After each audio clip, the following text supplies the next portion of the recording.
It's amazing because if you ever get a chance to see the beat, there are clips on it on YouTube, and you can buy it for real cheap on Amazon. But the movie itself had an interesting premise because it was all about the choices that you make in life. The character that I play basically was this young kid who was coming up in a rap group with his older brother, and he looked up to his brother as his mentor and guide, and his brother gets killed at the beginning of the film. And he's sort of left to decide, well, what do I do now? Do I keep going on my own without my mentor to be by my side, or do I kind of just give up on that and try to get a stable job as a police officer, ironically? And the film itself is kind of one of those like split narratives. You see both paths that his life could have taken based off of his choice. And for me, going through the process of playing this character and then having the film get accepted to Sundance in 2003, which was a big deal at the time. We were the youngest people to ever have a feature film accepted to the Sundance Film Festival that year.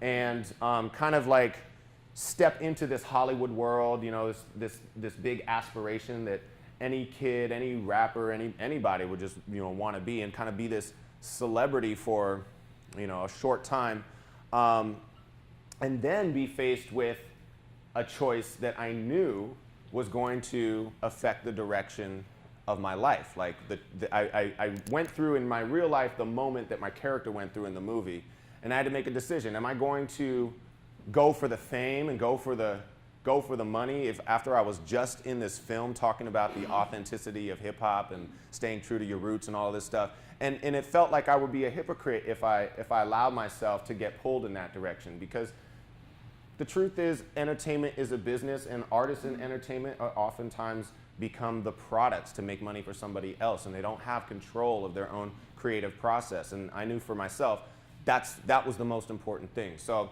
the choice I made was not to get lured into that. I finished school and moved back up to the Bay Area, and somehow, not by my intention, but I was given an opportunity to write a curriculum for rap and get paid for it. I thought, okay, this is a really interesting challenge. At the time,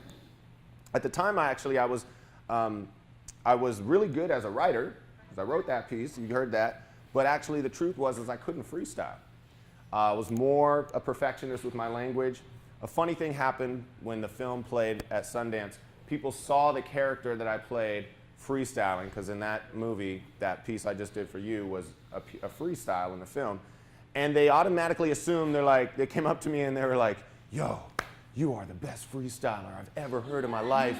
And I'm like, oh, well, thank you. But you know, I'm like, okay, am I now in a position where people are gonna think that expect me to be able to freestyle as well as this character that I played? If I don't have these skills, I'm gonna be a big disappointment, not only to people who expect me to be able to do it, but also to myself. Like, you know, that's just like a rough thing to just be like, oh man, and not feel confident in doing that. So when I got this opportunity to write this curriculum, I went to a close friend of mine who freestyling was extremely natural for him. It's just like his second language.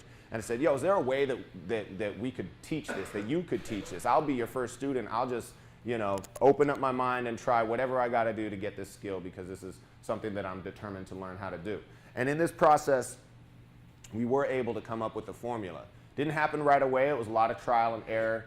But now I've been teaching this method for over 10 years, and it works wherever I go. It was my third time here, so it had to have worked at least twice for me to come back, right?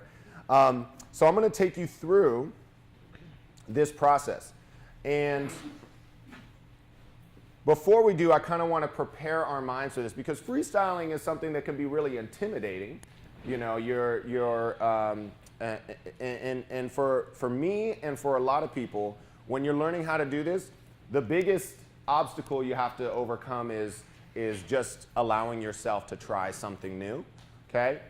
But I'm gonna break it down so it's gonna be very easy steps for you to do. Everyone can do. Can everyone count to 4? Okay, everyone can freestyle if you can count to 4. I'm gonna just say that. So I'm just gonna ask you to trust me as we do a little call and answer type of thing.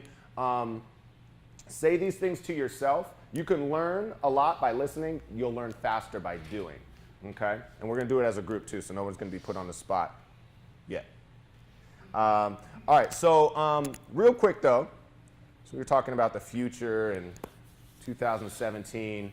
Who can tell me what the fourth dimension is? Well, first off, we're on the shift, right, from like past to future. We kind of live and learn in the third dimension. What is the third dimension? Exactly, the space around us. When we're born, we have to learn about where is this place that we were born into, okay?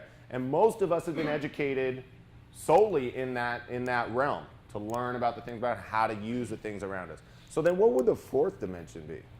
If the third dimension is space, fourth dimension is time. Very good. So this one is a little trickier, but also something that people who use it, people who understand how the fourth dimension of time works, are usually your most successful people, because it's one thing to have an idea and another thing to be able to express that idea in space in the right way so that the space around you will start to resonate at that idea, at that frequency. So the question then becomes, how do we move through the fourth dimension? It's different from moving through space. And how do we master the fourth dimension, moving through that? So if we know that time is the fourth dimension, what would be the verb? How do you turn time into a verb? Is time a verb? Can it be a verb? To time? To time something? It can be, right? So let's think of timing. Let's think of time in terms of the verb, to time, or timing. So, like I said, one of the things is it starts internal, but then it has to be expressed externally. So, and you guys have probably seen this before. This is just kind of like how to get things done. First off, start with an intention. My intention for this time that I have with you guys is for all of you to experience what it's like to freestyle and get something out of that. Maybe try something new that you haven't done before, or learn something new that you didn't know before we get into this. My goal would be for everybody to experience that, and we got 45 minutes to do that, and now it's time to get to work. So.